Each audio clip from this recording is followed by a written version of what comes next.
ఏమిటి కదా కొత్త బేరం తగిలింది తెలిసిందా? వచ్చిందా కోపం? ఎంత ముక్కుపడ్డ ముఖ్యాన్ని అవును, ఎవరి మాటలు వారికి ఇంపుగా సొప్పుగా ఉండవచ్చును. అయినను ఈ రోజు ఎవరు పైకమిస్తానని నమ్మకంగా చెప్పి వెళ్ళినందున మహా సంతోషంతో ముస్తాబై కూర్చున్నందుకు కలిగిన ఇదేమి మాట కానీ మీ మగవారు మా ఆడవారి మాటలు ఎప్పుడు విన్నారు కనుక ఏ చండాలుడు నిన్ను నమ్మని వాడు నిర్మూలమైపోతాడు. అయినా హాస్యము కన్న మాటకు అంత అల్లుకు అలాగా హాస్యమండి ఏమిటి? పోనీము పొరపాటు కానీ సుబ్బి శెట్టింలోకి వచ్చినాడు. చెప్పినారు నేను చూచినాను.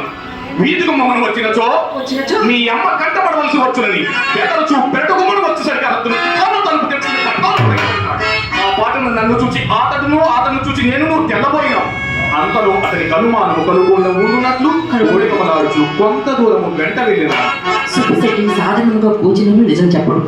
అతనేమి చెప్పినో తెలుసుకోవాలన్నా ఏ త్రోవ తగ్గెదను. ఏమండి అడిగాను. మరి ఏం చెప్పిను? మేరకు కావాల్సి వచ్చినాను అని చెప్పినాడు. చెప్పింది కదండి, మరి మీ మనసులో మళ్ళీ ఉందా? అయినా ఏమైనదండి? చెప్పిన కోపించుకున్నావు కదా.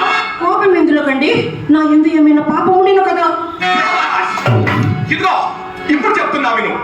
మేరకు కావాల్సి వచ్చిన వాడు విచ్చలు విడిగా వీధికి మోడపోక మరి ఆ సంగతి కూడా ఆయన ఎంతలో ఒక బాల్యమిత్రుడు అగుపడి బహుకాల సమావేశం వలన పరమాదరము చే కుష్ణ ప్రశ్నలు వేచూ పోయింది.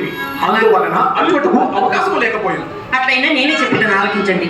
మేడం గురించి వచ్చిన వారిని మర్యాద చేయడం ధర్మం కదా కదా అతని ఇంటికి తీసుకొచ్చి కూర్చొని వేసి కూర్చోమని కొసలు తాంబూలం మీయక అతను అధిక ప్రసంగం నాకు చిరాకు వచ్చి మేడ దిగి చక్కా వచ్చింది. పెరటి చూపు దారి మీద మా అమ్మ అతనిని ఆ దారి కూడానే పంపేసింది.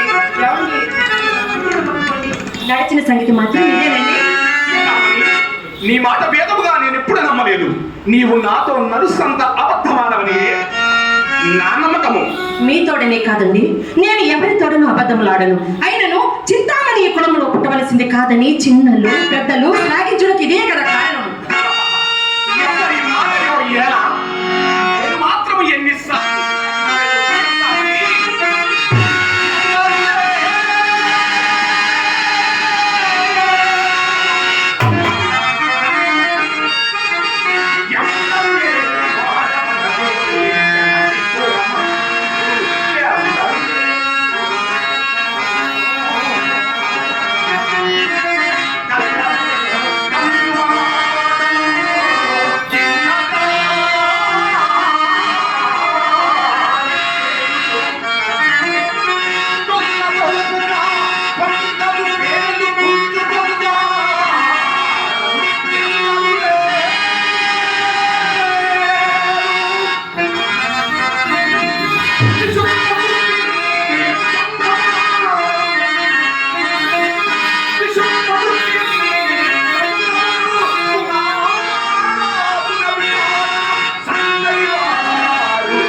దేహము తరచుగా తనిఖీలు నాలుకను సాటిపటలతోడను చేతులు చెమటాకులతోడను హృదయమును ముక్కలతోడను చేసి ఉన్నది కాదు.